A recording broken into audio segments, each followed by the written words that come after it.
He didn't just call me out. I mean, he called out all of us. Dallas City Council dressed down by an 11-year-old. At least one longtime city leader got the message, even if it did come from a pint-sized messenger. I think they were shocked. It looked like the mayor, he really got a big whoop out of it. The news leader, broadcasting for all North Texas. Fox 4 News starts now.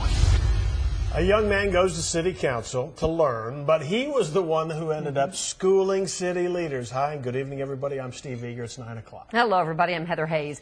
David Williams and his mom, Shatara Mathis, they are here in studio tonight to share some of their experiences. I'm going to talk with them in just a moment. But first, Fox 4's Natalie Solis is at City Hall with a look at what happened. Natalie.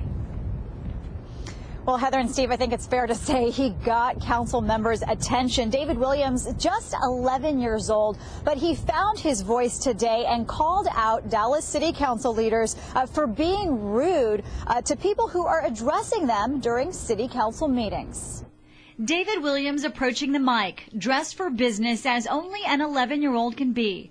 Jeans, a neatly tucked-in denim shirt, a bolo. He can barely see over the podium, but Mom helps him find a spot where he can be heard and see council members eye to eye.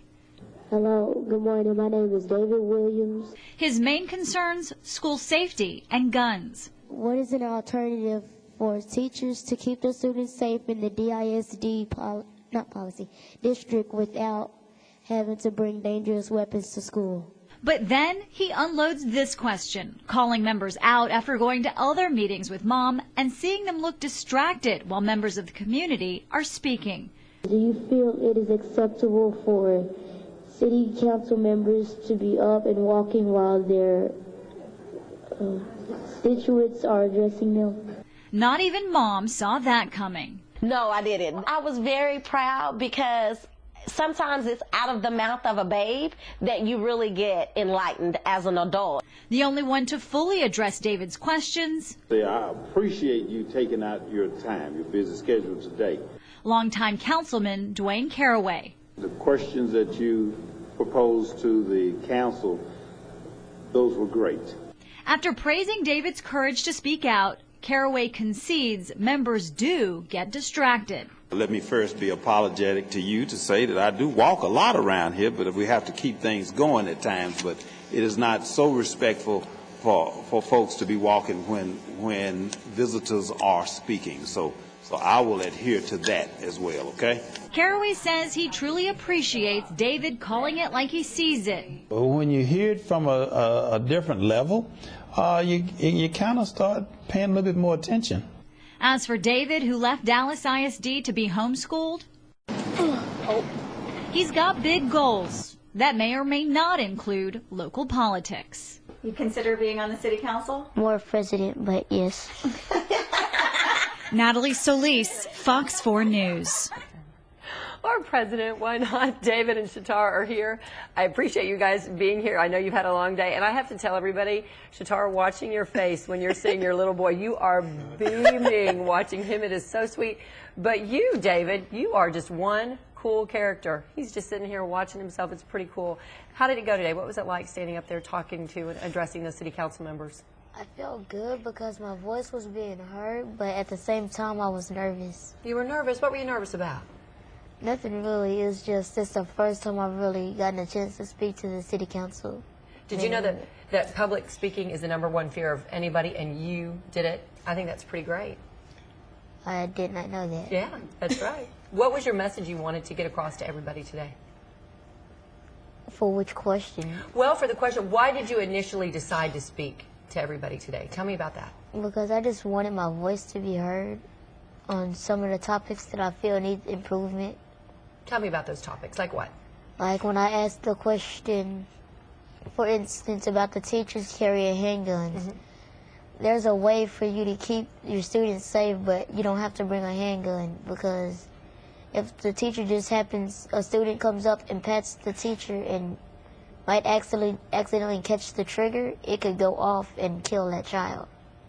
You really had something important to say today, and you wanted those council members to listen to you, didn't you? Yes, ma'am. Is that why you decided to ask if they thought it was appropriate to walk around when constituents are speaking? Yes, ma'am. Did that just come, and I know you've been to these meetings before, did that just kind of come to the top of your mind and you said, hey? Yes, I just thought about it because I noticed I still had like 2 minutes left, so I just tried to get as many questions out as I could. Mom, what do you think about that? Shatara, when you hear this? I'm proud, and for me, it shows me that he's truly understanding what I'm trying to show him and preparing him to become a leader for his next generation. Now, you are a single mom, and you're homeschooling David now. And David, I know that school violence and issues, there were some bullying issues for you in school, and that's why, Mom, now you're homeschooling him, and you took him to City Council to see role models. Do you think you made the right decision? I did.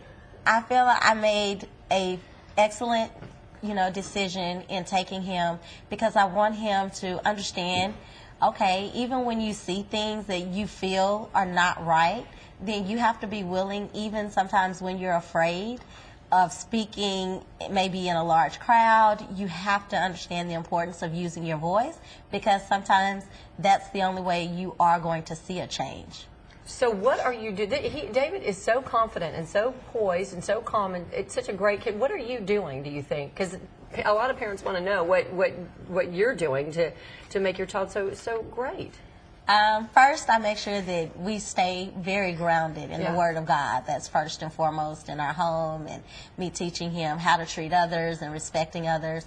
But also now that I have a nonprofit organization myself, Sequence Enterprise Entertainment, and our kids, it's us developing a junior board of directors to help other students, not just my own child, but other middle school and high school students to prepare them for leadership, because sometimes I feel like we teach them go to college, get a degree, have a career, but we really don't show them from a young stage how to prepare for adequate leadership. Well, I think you're doing it. David, do you have any role models?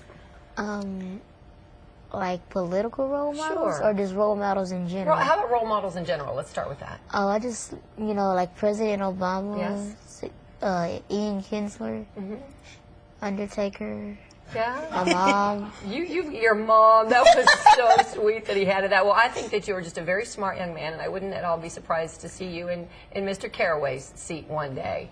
And are you satisfied with his answer that sometimes we've got to just get city business done?